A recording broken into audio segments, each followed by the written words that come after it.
맥주 감사 주일 예배로 드리는 또 오늘 이 시간 또 하나님께서 또 우리와 함께 하시고요. 또 전반기도 지키시고 인도하셨는데 또 후반기도 은혜 가운데 이끌어 주실 줄 믿습니다. 옛날에 우리 신앙의 선진들은 초여름 보리 추수가 끝난 이후에 맥주 감사절을 지켰고요. 그리고 가을에 별을 거둔 다음에 추수 감사절을 지켰습니다. 그런데 이와 같은 감사절기는 농경 시대를 살아가는 사람들에게는 아주 익숙한 곳이지만, 그러나 문화가 발달된 현대인들에게 있어서 이 감사절의 의미를 찾기가 어려운 것은 사실입니다. 그러나 우리가 따지고 보면 성경적인 감사는 하나님의 축복과 은혜에 대한 성도들의 신앙 행위이기 때문에 우리는 시대나 환경에 상관없이 하나님 앞에 이 감사의 절기를 지켜야 될 줄 믿습니다. 구약시대 하나님께서 모세를 통해 율법 가운데에 그들이 지켜야 될 절기를 주셨습니다. 특별히 맥주절은 유월절 수장절과 함께 이스라엘 민족이 반드시 지키는 3대 절기 가운데 하나입니다. 출애굽기 23장 14절에 너는 매년 3번 내게 절기를 지킬지니라 라고 말씀하는데요, 이 맥주절의 의미는 이 한자어 그대로 보리를 거두어 들여서 하나님께 감사하는 절기입니다. 그런데 이 맥주절에 또 다른 이름이 있는데요, 칠칠절, 오순절이라고도 하죠. 이 칠칠절의 의미는 유월절 이후에 첫 번째 안식일부터 7주 만에 돌아오는 절기이기 때문에 칠칠절이라고 하고요. 이 오순절이라는 명칭은 동일한 기간을 날수로 계산하면 50일이 되기 때문에 오순절이라고 명명합니다. 특별히 이 오순절은 우리에게 어떠한 의미가 있느냐, 신약시대의 초대교회, 그러니까 교회가 태동되는 성령 강림의 날이 바로 오순절로부터 시작이 되기 때문에 이 맥주절은 오늘 현대인들에게 있어서 아주 대단히 중요한, 그 어떠한 절기보다 친근한 절기입니다. 하나님 이스라엘 백성들에게 절기를 주실 때에 반드시 이 절기를 지키라 명령하셨고요. 그리고 이 절기를 지킬 때 주어지는 놀라운 축복을 약속하셨습니다. 출애굽기 23장 25절에 내 하나님 여호와를 섬기라. 그리하면 여호와가 너희와 너희의 양식과 물에 복을 내리고 너희 중에서 병을 제하리니. 아멘. 이스라엘 민족은 그 어떠한 율법보다 이 절기의 명령에 대해 절대적으로 순종해서 하나님의 인도하심의 축복 가운데 거하게 되었던 것이죠. 자, 그러면 오늘을 살아가는 현대인들에게 있어서 이 맥주절이 우리에게 주는 의미가 과연 무엇일까요? 하나님은 이 맥주 감사절을 통해서 우리에게 어떠한 것들을 깨닫게 하시기 위함일까요? 오늘 본문의 말씀 가운데 주시는 교훈을 통해, 맥주절을 통해 주시는 하나님의 교훈, 하나님의 의도, 그리고 우리가 어떠한 믿음으로 전반기를 마무리하고 후반기를 출발해야 될 것인가에 대한 신앙적인 바른 결단과 결심이 오늘 이 아침 우리 가운데 넘쳐나기를 원합니다. 먼저 맥주 감사절을 통해 주시는 하나님의 의도는 기억하는 삶을 살아라 라는 뜻이 이 가운데 내포되어 있습니다. 절기하면 우리 마음 가운데 새겨야 될 단어가 있습니다. 그것은 기억이라는 단어입니다. 오늘 본문의 에스겔은 이스라엘 민족의 멸망과 다시 이스라엘 민족의 회복이라는 이스라엘 민족 가운데 가장 비참한 시기에 활동했던 선지자입니다. 그래서 에스겔은 크게 두 부분으로 나눌 수 있는데요, 먼저는 이스라엘 민족을 향한 심판과, 그리고 두 번째는 이스라엘 민족의 회복에 대한 하나님의 은혜와 축복입니다. 오늘 같이 읽은 본문의 말씀은 특별히 이스라엘이 회복될 것이라는 위로의 메시지인데요, 그 회복 가운데 절기에 대한 회복에 대한 말씀이 오늘 본문에 나타나고 있습니다. 하나님을 실망시키고 우상을 섬겼던 이스라엘 민족을 향하여 하나님은 심판의 채찍을 가하십니다. 그들이 멸망하고 비참하게 포로로 잡혀갔지만 다시금 하나님의 때가 되자 회복해서 예루살렘 성전에 돌아와 하나님께 영광을 돌릴 것이다. 그리고 특별히 그 제사 가운데 절기에 대한 회복을 오늘 말씀하고 있습니다. 오늘 보면 11절에 명절과 성회 때 그 소재는 수송아지 한 마리에 밀가루 한 에바요, 수량 한 마리에도 한 에바요, 모든 어린 양에는 그 힘대로 할 것이며 밀가루 한 에바에는 기름 한 흰씩이며 라고 말씀합니다. 다시 말하면 빈손으로 오지 말라는 말씀이에요. 오늘 본문에 나타나는 소재는 감사의 제사입니다. 다시 말씀드리면 감사는 마음으로 예물을 가져와 제사를 드리면서 하나님의 은혜를 기억하라라는 말씀이에요. 이것이 바로 맥주감사절을 통해 우리에게 주시는 하나님의 첫 번째 의도, 하나님의 귀한 뜻입니다. 다시 말씀드리면 하나님의 은혜를 잊지 말라라는 말씀입니다. 하나님께서 율법을 통해 모세에게 계명을 주셨을 때에 절기에 대한 계명을 주시면서 특별히 맥주절에 대한 말씀을 이렇게 주십니다. 신명기 16장 12절에 너는 애굽에서 종되었던 것을 기억하고 이 규례를 지켜 행할지니라. 아멘. 종되었던 것을 기억하라. 그리고 이 규례를 지켜 행하라. 즉 너희들의 과거의 삶이 어땠는가를 기억하라는 거예요. 애굽에서 그 어려운 그러한 고통의 노예 생활 가운데 있었던 삶을 돌아보라는 거예요. 그것을 기억하라는 것입니다. 그것을 생각하라는 것입니다. 그러한 속에서 인도하신 하나님의 은혜를 잊지 말라는 것입니다. 이것이 절기를 주신 하나님의 뜻이며 의도입니다. 인간을 가리켜 흔히 망각의 동물이라고 부르죠. 우리에게는 잊어버리는 기능이 있어요. 이거는 하나님의 놀라운 축복이에요. 만약 여러분들이 잊어버리는 기능이 없이 모든 것들을 다 우리가 기억하고 있다고 한다면 아마 이 세상을 살아갈 사람 한 사람도 없을 거예요. 쓸데없는 것은 빨리 지워버려야 돼요. 마음의 상처가 되고요, 우리의 삶에 유익이 되지 아니하는 그러한 것들은 다 잊어버려야 돼요. 그래야지 몸도 건강하고요, 마음도 건강하고요, 그리고 우리의 영혼도 건강하게 됩니다. 컴퓨터의 원리가 그렇지 않아요? 컴퓨터는 미련알이 많지 우리가 입력하는 것을 다 기억하고 있어요. 그래서 그것을 다시 정리를 하고 또 지울 것은 지우고 또 버릴 것은 버리지 아니하면 이 컴퓨터 용량이 양에 꽉 차면은 더 이상 기능을 발휘할 수 없는 거예요. 그래서 이러한 것들을 빨리 지워버리는 것이 현명한 그러한 사람이. 오늘 우리도 마찬가지예요. 우리의 과거의 삶에 쓸데없는 것 너무 기억하지 마세요. 그거 건강에 안 좋아요. 하나님이 저에게 주신 좋은 마음 가운데 하나는 저는 잘 잊어버려요. 특히 저한테 상처 주고 마음 아프게 하고 힘들게 하고 배신하고 또 여러 가지 어려움을 준 이러한 상황들, 이러한 사람들은 빨리 잊어버려요. 왜냐하면 그거 기억하면 내 손해예요. 가장, 특별히 교회, 기관의 장들, 리더로 세워진다는 것은 다른 사람에게 늘 보이는 그런 삶이기 때문에 욕을 먹어요. 오해도 받고요. 그런데 그거 다 기억하면 가정이 원만한 가정으로, 또 교회가, 사회가, 이 나라가 원만한 그러한 공동체로 세워질 수 없어요. 저는 사실은 우리 집사람과 거의 다투지 않아요.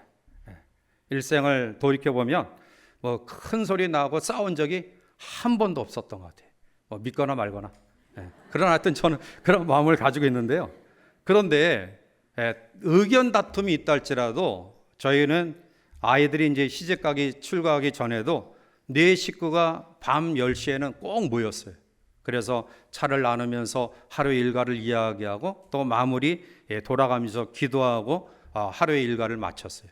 그러다 보니까 조금 꽁한 마음이 있어도 하나님 앞에 모여 예배할 때에, 기도할 때 그 마음 가지고 있을 수 없잖아요. 자연스럽게 성경적으로 해가 지기 전까지 노를 품지 않는 그런 모습들을 가지고 있는데요. 그렇습니다. 특별히 아버지가 자녀 때문에 상처를 받아요. 내 마음대로 되어지지 않냐고, 내 뜻대로 되어지지 않는 자녀 때문에 상처받으면 그 상처, 그 마음의 아픔 너무 오래 간직하지 마세요. 그냥 훌훌 털어버리세요. 부부지간에도 마찬가지예요. 그거 오래 가져봤자 자기 손해예요. 남을 미워하는 동안에 나를 잃어버릴 수밖에 없는 것이죠. 자, 그런데 문제는 뭐냐? 타락한 인간은 반대 현상을 가지고 있다라는 거예요. 옛말에 원수는 모래 위에 새기고 은혜는 바위 위에 새겨라, 이란 말이 있는데요. 우리는 반대로 생활해요. 원수는 바위 위에 새겨요. 기억해. 또 은혜는 모래 위에 세워서 다 잊어버려요. 이스라엘 민족이 그랬어요. 그들이 하나님의 은혜를 잊고 살았습니다. 그들의 역사 속에 잔잔히 흐르는 하나님의 은혜와 역사가 없었다면 이스라엘 민족은 존재할 수 없는 나라입니다. 애굽에서 그들이 얼마나 엄청난 고통을 당했습니까? 광야 생활 가운데 생산성이 없는 그런 광야 생활 가운데서 그들이 먹을 것이 없어서 굶어 죽었거나 마실 물이 없어서 또한 가람 속에서 죽은 사람 한 사람도 없었어요. 그런데 그들은 너무나 쉽게 하나님의 은혜를 잊어버렸던 것이죠. 하나님이 왜 우리에게 1년 365일 52주 가운데 왜 군데군데 절기를 주셨을까요? 그것은 우리의 죄악된 타락한 습성, 하나님의 은혜를 잊고 살았던 우리의 마음을 다시금 절기를 통해 일깨워 주시는 거예요. 은혜 잊지 마라. 너 잘난 맛에 살지 마라. 네가 여기 이렇게 예배하고 있는 것은 물론 너의 노력과 열심 때문이기도 하지만 하나님의 도우심, 하나님의 인도하심, 하나님의 간섭하심이 없으면 여기 존재하지도 않아. 그것을 기억하라. 그것을 생각하라. 이런 의도가 절기 가운데 있는 거예요. 맥주 감사 주일을 통해 우리에게 주신 하나님의 사랑을 다시 한번 헤아려 보시길 바랍니다. 내가 받은 복을 더듬어 보시길 바랍니다. 많은 것들을 잃어버림 속에서도 아직 내가 소유하고 가지고 누리고 있는 것들에 대해 감사하는 아름다운 회복의 은혜가 우리 가운데 넘쳐나기를 주님의 이름으로 간절히 축원해 드립니다. 두 번째로 절기를 통해 하나님이 주시는 의도, 하나님의 뜻은 질서를 지키는 삶을 살아라. 좀 정돈된 그러한 삶의 의식을 가지고 다시 출발하라 라는 의도예요.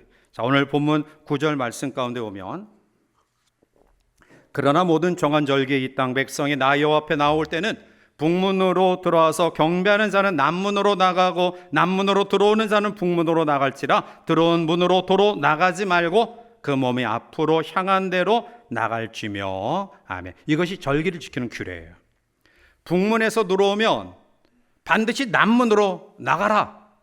반대로 남문에서 들어오면 북문으로 나가라. 무엇을 이야기하냐? 질서 정연한 혼돈된 그런 무질서의 삶이 아님을 이 말씀을 따르라 라는 교훈이에요.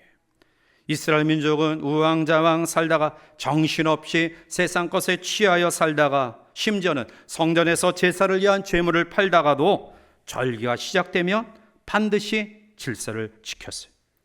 그때 이스라엘 민족은 헝클어진 모든 삶이 정돈되었습니다. 사람도 동물도 건물도 제사도 의식도 모든 제자리에 돌아가 질서 정연한 모습을 가지고 하나님께 나아갔던 것입니다. 다시 혼돈의 삶에서 질서를 잡고 다시 재출발하라 라는 의도가 바로 절기 가운데 주시는 하나님의 의도예요. 이 땅을 만드신 창조주 하나님은 질서의 하나님이십니다. 7일 동안 천지 창조는 한마디로 질서의 창조입니다. 창세기 1장 2절에 땅이 혼돈하고 공허하며 그 가운데 기쁨이 있고 하나님의 영은 수면 위에 운행하시니라. 무질서한 카오스의 세계를 질서의 세계로 정돈한 것이 바로 천지 창조예요. 혼란스러운 이 땅에 하나님께서 각자 있어야 될 위치에 정돈하시고 아름다운 자연으로 만드심이 천지 창조예요.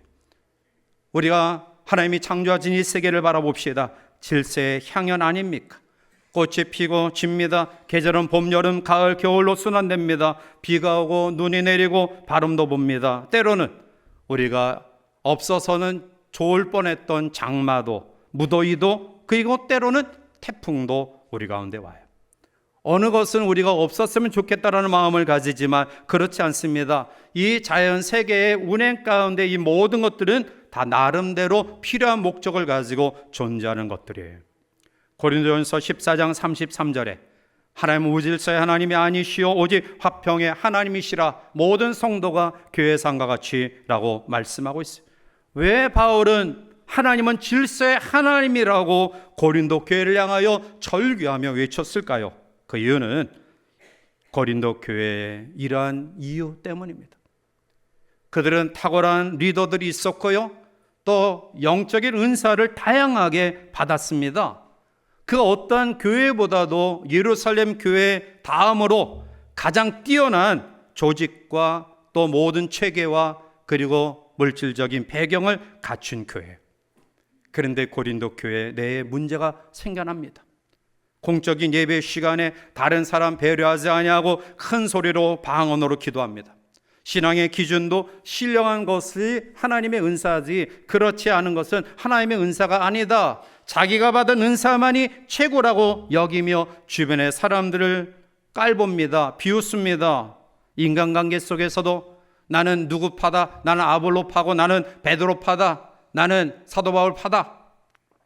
서로 자기가 추종하는 사람이 있다, 나는 그 사람의 말만 듣겠다라고 생각하며 서로 미워하고 갈등합니다.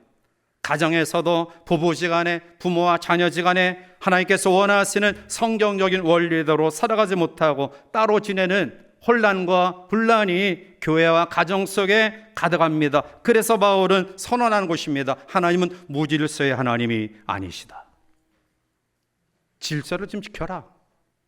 너희들이 해야 될 그런 일들을 바르게 판단하고 정확하게 그 위치에서 일들을 감당하라라는 거예요.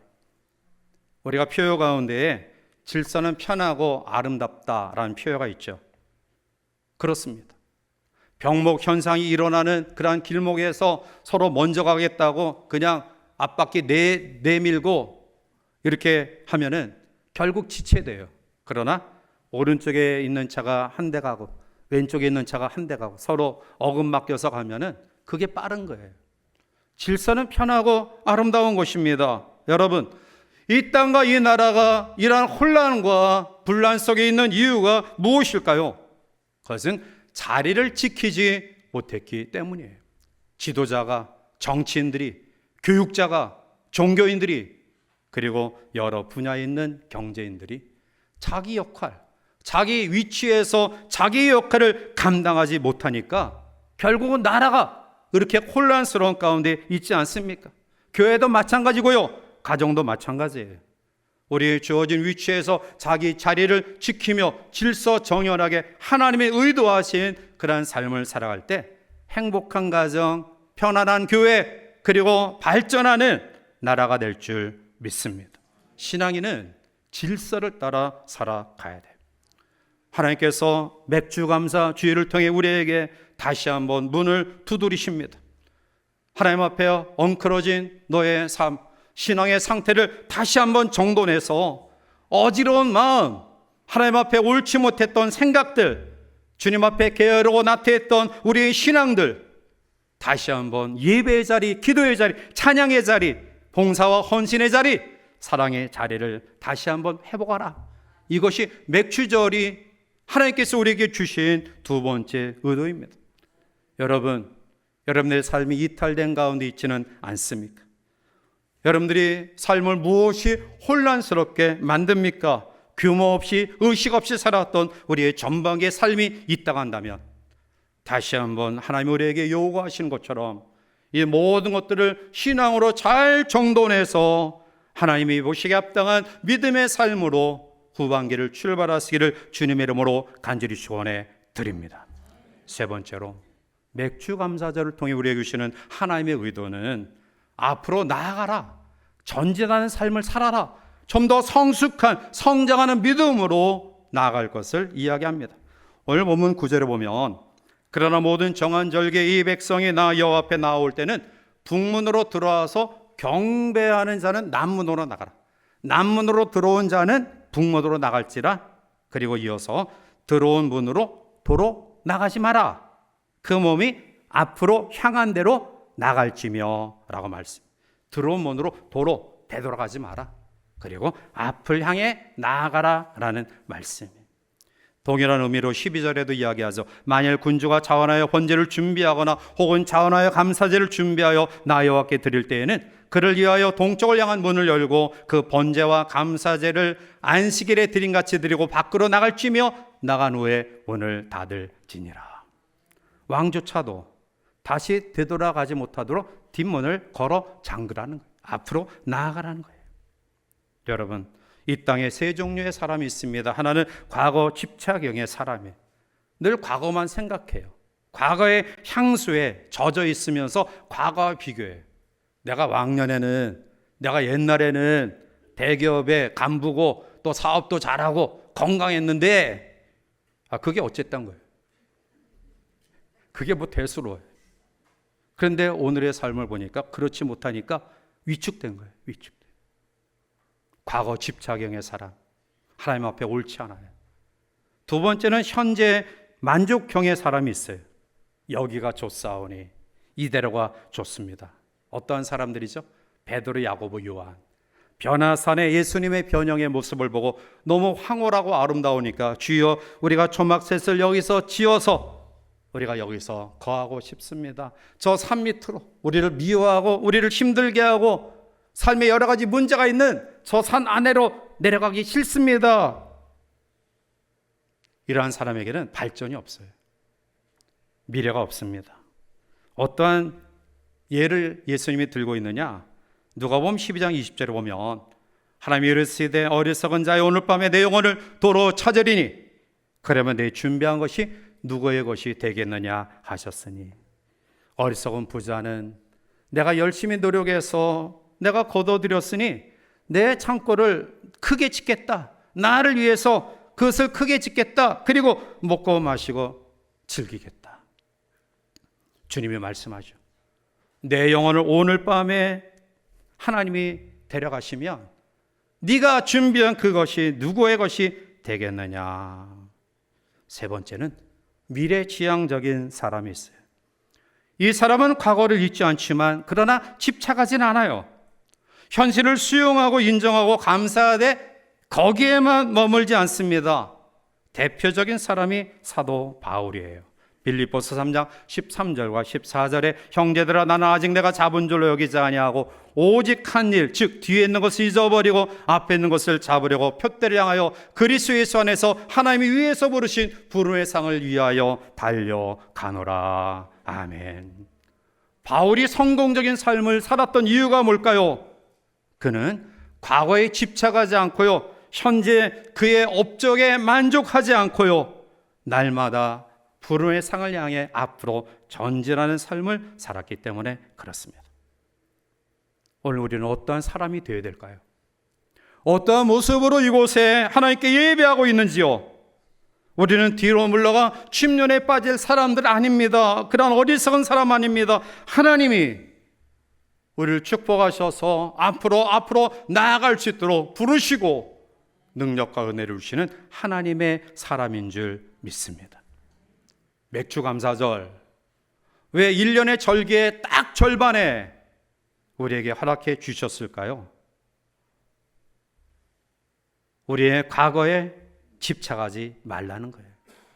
화려한 과거 잊어버리라는 거예요. 취약한 과거 문제되지 않는다라는 것입니다. 만족할 만한 현재 뛰어넘으라는 것입니다. 가능성의 미래를 가지고 기대감을 가지고 후반기를 시작하라는 말씀이에요. 오늘 예배 후에 하나님이 나의 삶을 어떻게 축복하실까?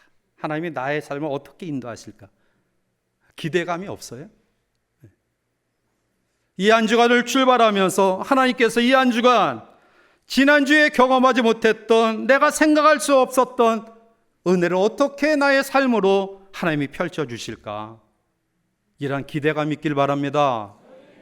많이 어렵고 힘듭니다. 그러나 후반기를 출발하는 이 맥주감사 주일을 통해서 우리의 후반기의 삶 속에 나를 향한, 우리의 자녀를 향한, 우리의 가정과 교회를 향한, 그리고 이 민족을 향한 하나님의 놀라운 역사심을 기대하는 마음으로 오늘을 하나님께 영광 돌리는 우리 모두가 되시기를 주님의 이름으로 축복합니다. 은혜를 아는 자가 은혜를 보답하고요, 은혜를 보답하는 자가 또 다른 은혜를 경험합니다. 사랑을 아는 자가 사랑할 줄 알고요, 사랑하는 자가 또 다른 사랑을 받습니다.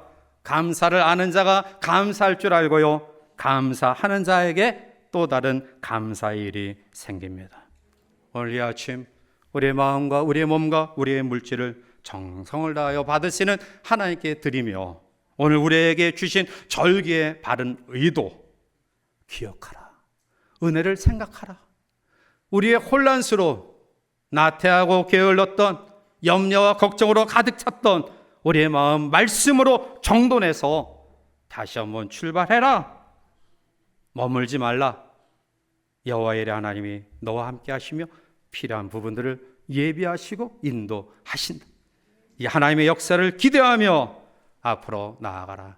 이런 믿음의 결단이 이 아침 우리 가운데 넘쳐나 우리의 후반기의 삶이, 아니 우리의 남은 생애가 하나님의 인도하심 속에 승리하는 복된 주의 백성들 되시기를 주님의 이름으로 간절히 축원해 드립니다.